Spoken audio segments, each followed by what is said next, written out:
Welcome to another exciting episode of Doug's Electronic Repair Bench.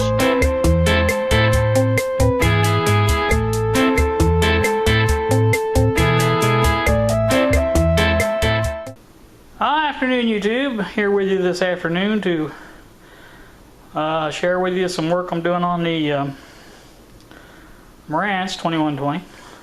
At first I got these out of the mailbox this morning. Actually they got delivered yesterday. I didn't go out and check, but just 4 sets of audio patch cables. I think I paid $8.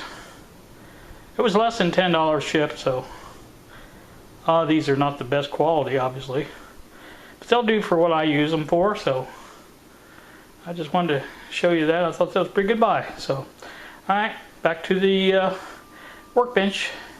Alright, back here in the workbench again now.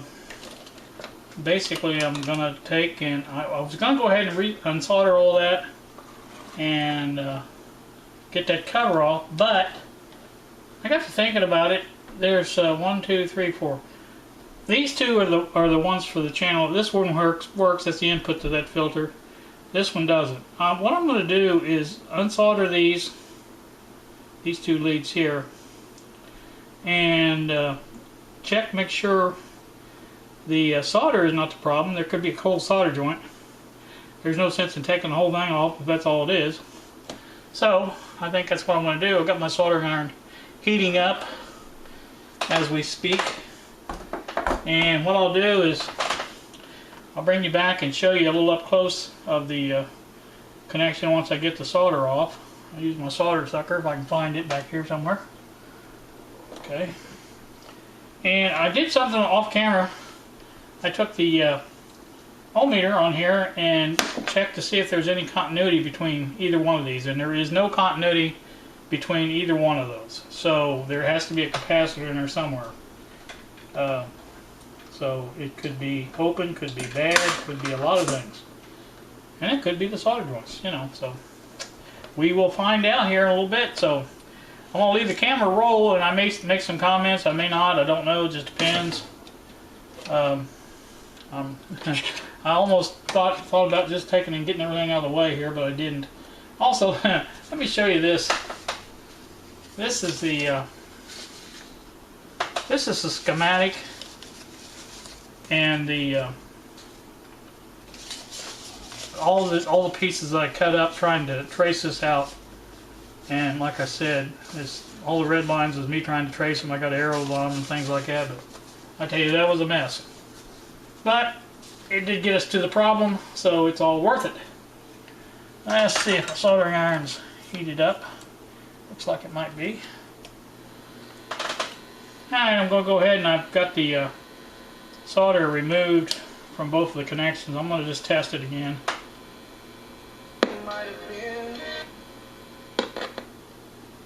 Absolutely nothing there. It just completely knocks that signal out when I do that. And I'm touching the actual lead from the whatever it is in there. I'm not touching the solder joint. So that pretty much shows us that it's inside. So my first suspicion was to take that cover off, and that's going to be correct. So we will just get after it. By the way, I'm doing this as you won't see all the work I'm doing on this. I'm doing it like I did the one yesterday. That one I did yesterday that tracked down the problem, that took probably an hour to do altogether. Time I moved everything around, did all the things I was doing to it, and I pretty much cut it up, and I've even put it down in a different order. But it just worked out better that way, I think. Anyway. So anyway, let's go ahead and concentrate on getting the rest of this out. I have to, I know I didn't explain this very well. This one here, this one here, this one here, this one here. Now that one is tied to it, and I'm not really sure exactly what that is, but it looks like another piece of that because it's underneath that cover. So I don't know exactly what it is. We'll find out, I guess, when we take it apart. Now, as far as I know, these four will get that off. and that's what I'm hoping anyway. So let me get to it. I have to use the old-fashioned method, I think. Pull it out as I'm unsoldering it. That can get hot on your hands. But you gotta do what you gotta do. I may have to turn it on its top.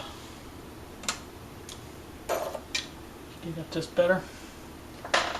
See how that works out.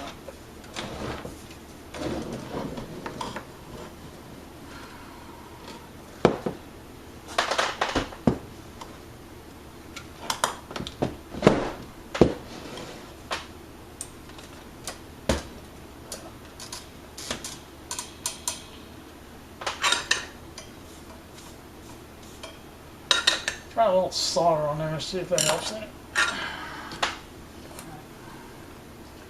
I need to try something a little different.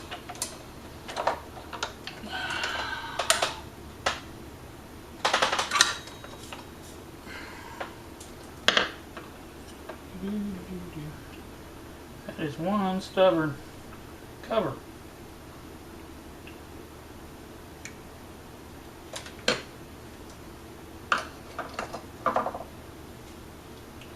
I'm beginning to think it's not meant to come off.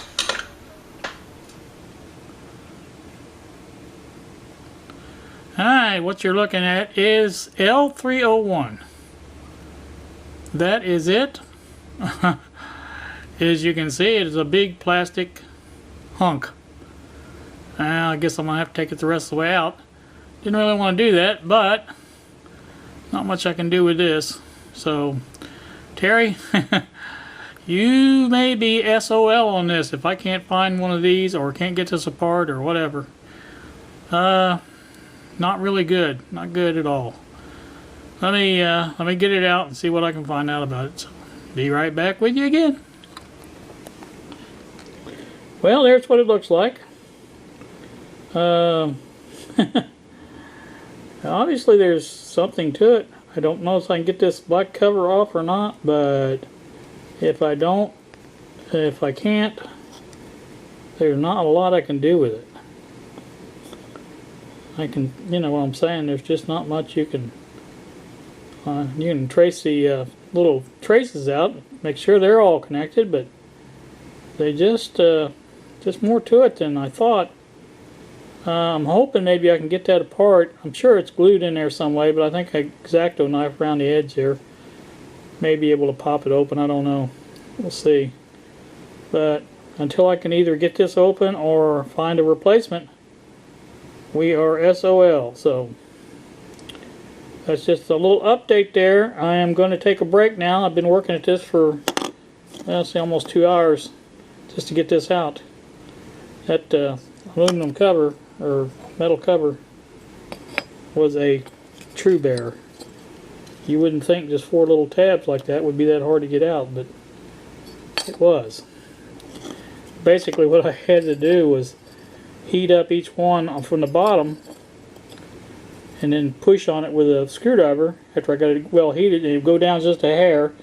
Then I would hold the pressure on the screwdriver, let the heat off, let it cool, then go to the next one, do that, and finally it came off. But like I said, that was the only way of getting that off. And again, this is I'm hoping I can get this apart. I'd like to see what's in there for number one. So that would be the plan. So I'll bring you back when I have more to report. See ya. You're looking at it. It is a filter. Plenty of coils and caps in there. That's the wildest looking thing I ever seen. But I was able to use the X-Acto knife. There was just 2 strips of glue, one on each long edge, and cutting that and getting it separated from the plastic was the hardest part, but it wasn't really that hard. Okay, so that's what it looks like. Terry, I don't know. I don't know, man.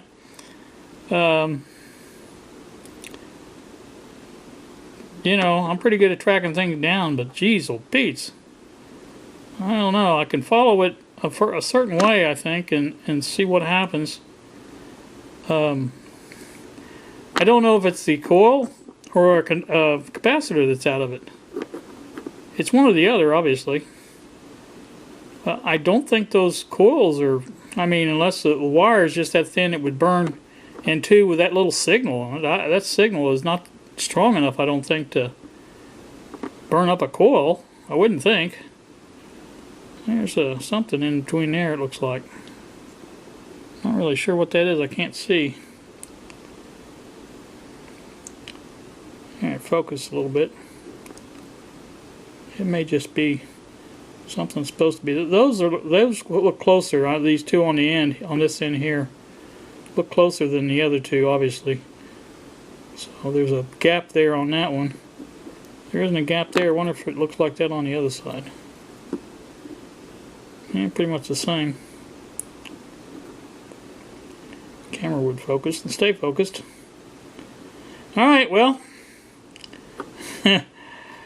I guess all I can tell you is join us again next time when we try to troubleshoot this little booger. I'm having fun on this one. I tell you what, I haven't. I thought it was going to be something simple. I really did. I didn't think it would be anything like this. I may post this on the Antique Radio Forum and see if there's any way of getting a new one of these. I think we'd be money ahead doing that if I could. Yeah, I'm sure it's some kind of specialized part. There is the name of the that's writing on there. It's 8UMIDA Electric. I thought that was a B, but it is an 8. I've looked at it 2 or 3 times. It is an 8. See if I can get it to show up. Probably not.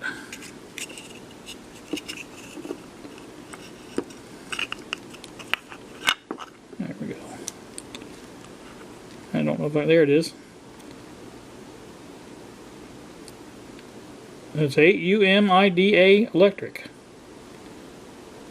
This, I believe, I don't know if it was Taiwan or where it was at, but anyway, there's the part number.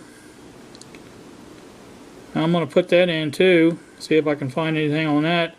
Generally, if you put a part number like that in the internet, it will come up with something. It may not be right, but it will come up with something. We will see what we will see.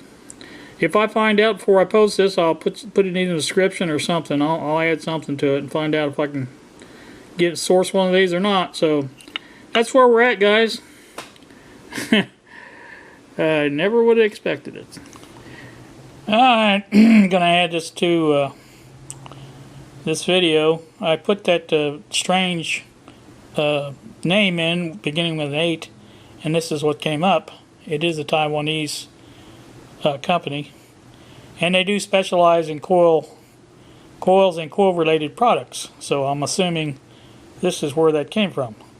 Now what that means as far as getting a new one, I don't know, but I guess I could contact Marantz. Maybe that would, lead me to something that at least I could figure out if I could replace it or what. So that's where I'm at right now.